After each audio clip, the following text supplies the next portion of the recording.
So I think a lot of people need to change their perspective when it comes to making money on YouTube, because a lot of people tell me that they want to start a YouTube channel. However, they are shy and they don't want to be on camera because it could be embarrassing to them. The problem with that thinking is that some of the most successful channels on YouTube are channels where people literally never show their face ever.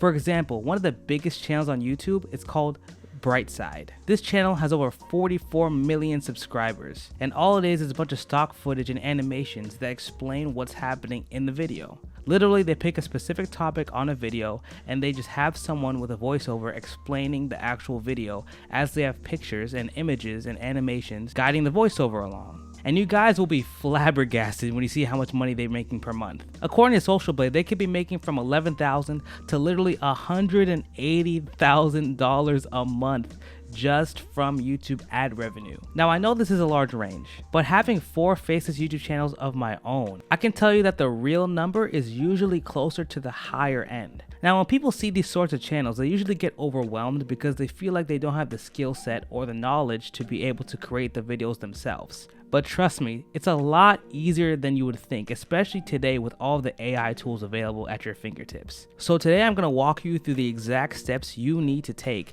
in order to make your own Faceless YouTube channel literally today. So the first step of starting any single YouTube channel is choosing a niche. Now, there are 3 things I always look at when starting a niche, and they are the CPM and the RPM of a YouTube channel, the scalability of the channel, and the third one is market validation. Now, for the first criteria, CPM stands for cost per mil and RPM stands for revenue per mil. These 2 numbers dictate how much YouTube will pay you per 1,000 views on your channel. Every single YouTube channel's CPM and RPM are different because every single YouTube channel's content is a little different. And it really depends on the type of content you make and the type of viewer you have. And I want you guys to think about it like this. If your viewers have more money to spend, then YouTube will pay you more for those viewers. It's a very simple way to understand CPM and RPM. So if you make content specifically designed for kids, kids don't have a lot of money to spend, so companies aren't willing to spend that much money to get them as an actual client. However, personal finance channels make so much money because the target audience has a lot of money to spend usually. They're usually older adults with jobs and can invest money. That's why you'll see someone like Joshua Mayo make 10 times as much as someone like Jake Paul on the same amount of views. And you always want to maximize the revenue you can make, so I suggest finding a channel in a crypto niche, in a finance niche, or in the stock trading niche. Those 3 are great. Now, for scalability, you want to make sure that your YouTube videos can be replicated. That's why choosing a niche in the beginning is so important, because you want to make sure that when you automate the business and hire someone else to make the content for you, that they can understand the consistent theme of your YouTube channel and as a result make videos that fit the theme of your channel. And they'll be able to make the best quality content possible because their content is focused and niched down. One big thing to understand with YouTube is that YouTube rewards similar content. If you make different videos every single day, one video about basketball, one video about cooking, one video about stocks, YouTube isn't going to like that because they can't understand or capture an initial audience. So the videos you make won't be recommended by each other. If there's one thing I want you guys to remember with YouTube,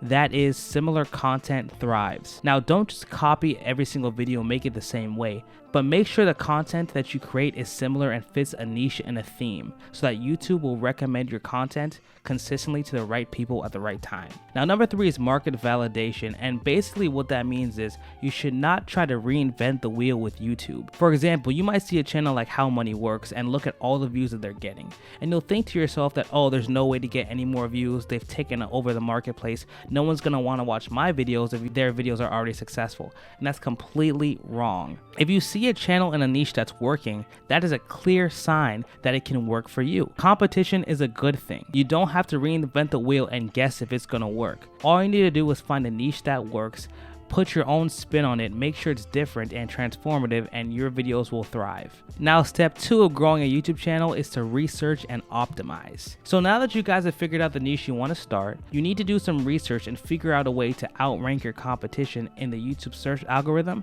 and the YouTube recommendations algorithm. How I usually do that is by utilizing a software called vidIQ. vidIQ is a monthly paid service that analyzes every single keyword on YouTube and ranks them by search volume, competition score, and overall score. So for example, if we wanted to create a channel similar to How Money Works, we would find some keywords that pertain to finance on vidIQ. Then we will see what keywords are the highest ranked and utilize that for our own YouTube channels. And you could also download a vidIQ extension at the top on Chrome so that you can analyze every single YouTube video as you watch YouTube just anytime at all. Now, I swear I'm not sponsored by vidIQ right now. I just love their product so much. It's helped me immensely. Now, I suggest finding 10 great keywords for your channel and base the rest of your keywords on that. Now, since research and optimization is probably the most important part of YouTube, if you want a much more in-depth step-by-step guide on my own YouTube channel creation process and see how I grew my own Faceless YouTube channels to $17,000 a month, then check out my Faceless YouTube channel course in the description below. So you want to make sure your keywords are very highly ranked,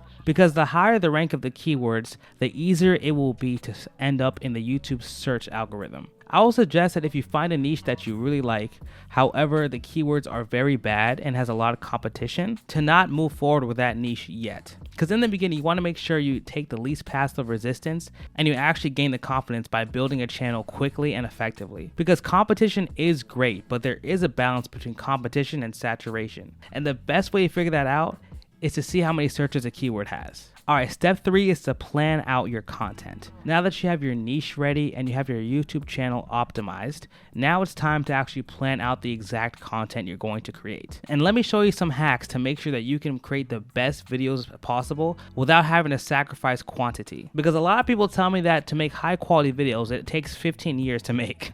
It shouldn't take that long to make really good videos if you have a good system. Now with Faceless YouTube channels, there's usually 4 pillars that you're going to need to actually build the YouTube channel correctly. You're going to need script writing, you're probably going to need a voiceover, you're going to need video editing, and you're going to need a great thumbnail editor. And let me show you how to automate every single piece of this process so you can save money when you're first starting out and build that channel correctly. For script writing, you can always hire someone out, but it can get expensive.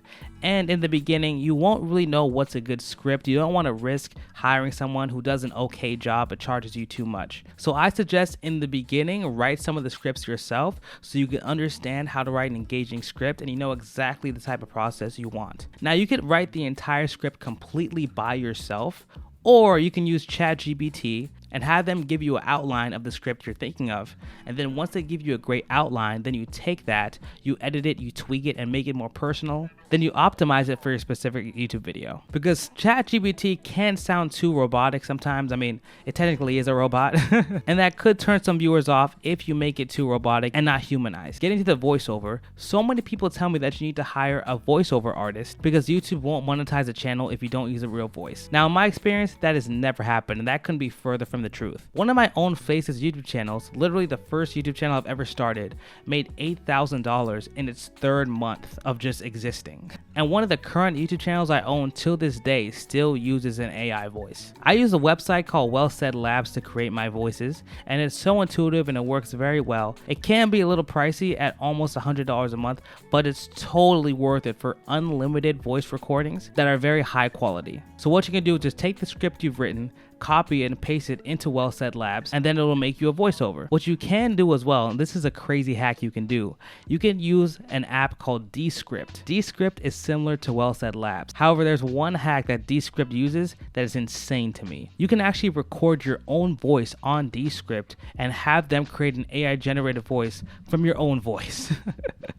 That is crazy. If you guys want to actually use your own voice but don't want to actually use your voice, then check out Descript. I think that's the way to go as well. Now, video editing is probably the hardest part of this actual process, and this is the one piece of the actual process that I would say you should not cheap out. You should hire a very good video editor because there's really no AI software right now that is good enough to replace a human. With a human video editor, of course, you can talk to them, they can understand your ideas, they kind of understand the type of editing you want to do, and they can really create the product ideas from your mind and put them into reality. And AI just isn't at that level right now. However, if you guys want to give it a shot, there is something called Pictory.ai. That service is a complete video editing service, and what it does is it literally creates videos and B-roll for you, and it actually adds captions as well that help help you make your video, which is honestly crazy. It's insane even at that. Now, in my experience, it's not the quality that I would like, but you can use it as a template and just edit it and make it better. And at $19 a month, where most video editors